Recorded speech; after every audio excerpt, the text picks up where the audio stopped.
Okay, so now we are starting a new chapter that is called as inflation in India. Okay, so we will talk about various indicators about inflation.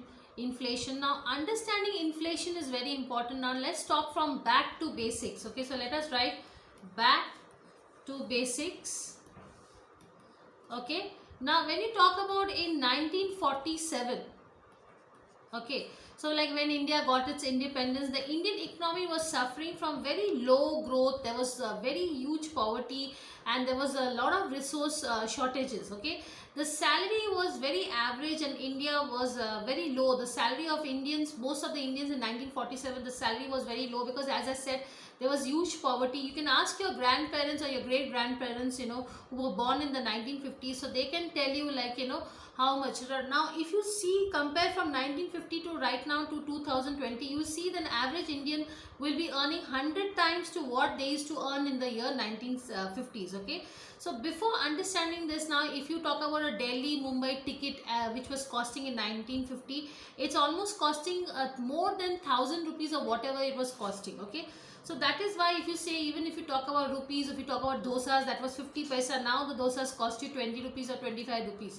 So that is what I'm saying. It is almost the 10 times or almost 15 or 20 times more about it. You can compare. Now if you compare your salary of your grandparents with your salary, there is a tool which is required. Okay, and that is called as inflation, where you can understand that this is the rises in prices, how the prices are rising year and year, and but your income level is also not increasing accordingly, but the prices are rising. That is called as inflation. Now if you see in developed countries like India, the inflation is always very high because the cost of living is also very high, but the income is not increasing accordingly. Now how do we calculate this inflation?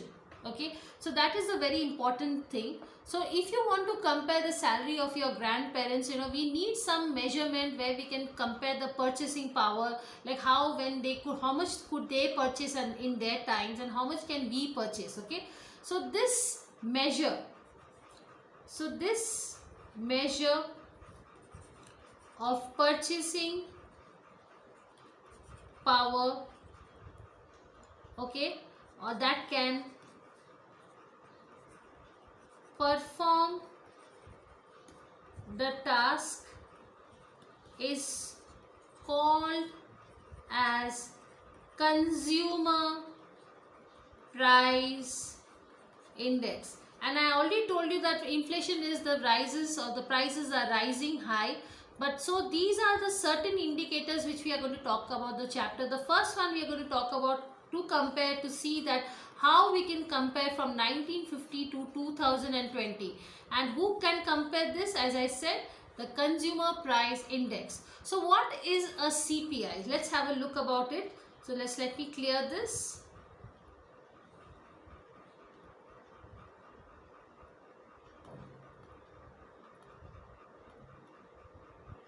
Okay, so consumer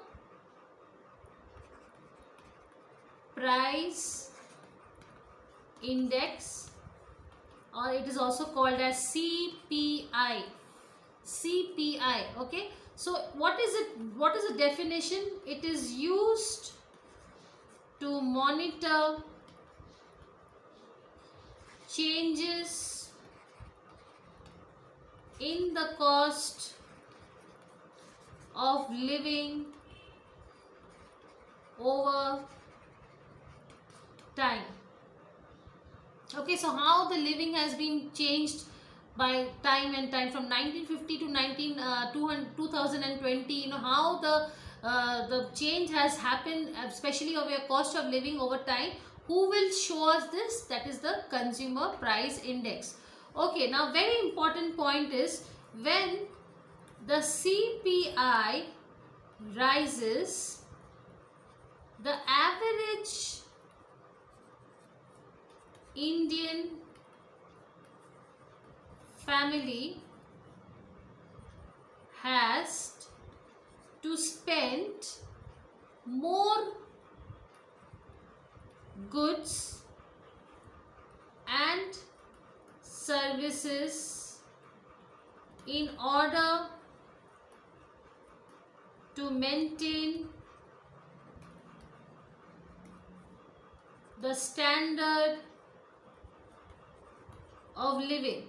So you can understand, because as I said, when you can read this with me, when the CPI rises, the average Indian family also, has to spend more and more money and for getting the goods and services in order to maintain the standard of living. So CPI rising is not good, because the more it keeps on rising, the more you have to cope up with it. Okay, so that is why now this economic term used to define such as rising of prices of goods and services is called as inflation. So when the CPI keeps on rising and the average Indian family has to spend more and more goods for getting the right goods and services to cope up with the standard of living, so this mechanism, or this in economics we call it as inflation. So let me write it down here. So I think now you have understood what is inflation. So let me wrap this. Yes, the economic term used to define such a rising prices of goods and services. So this rises of goods and services is called as I said, because you have to cope up with the standard of living, is inflation. So this is very important, because we are going to study about inflation. Yes, we are going to study about the key things about inflation. So that is very important. So now let us focus on inflation. So inflation.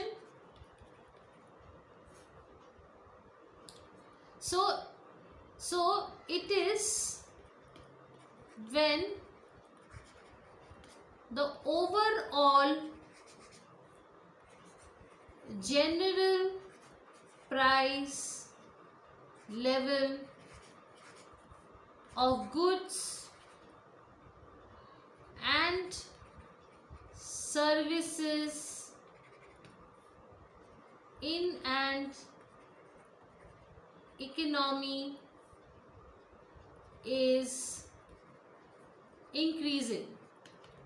Okay, so what happens is, inflation is a stage when the overall general price level of goods and services in an economy is increasing. Now take an example of COVID-19, where the inflation rate is very high because income is also very low at this moment of time. People have lost their job, but inflation is not stopping. Okay, so it is the overall general price level where the price is going on and on and on, it's increasing, and the level of goods and services in the economy is increasing. So inflation is actually not good, but what can we do with this? So let us just see. So let us continue with this. What are the consequences of inflation? So let me write down here. So what happens? So let us continue the story. Consequences of inflation. So as inflation increases, what happens? The purchasing power, the purchase, or how much money you have in your hand, the purchasing power of the people are falling. So that means what? So let me just draw this. Inflation is increasing and purchasing power is decreasing. So it is like inversely proportionate. So when inflation increases, the opposite happens to the purchasing power, because the more and more, suppose if I've got 5,000 rupees, let me give an example. So now suppose I'll give you an example, you'll understand better.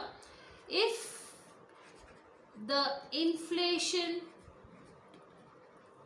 rate is 4%,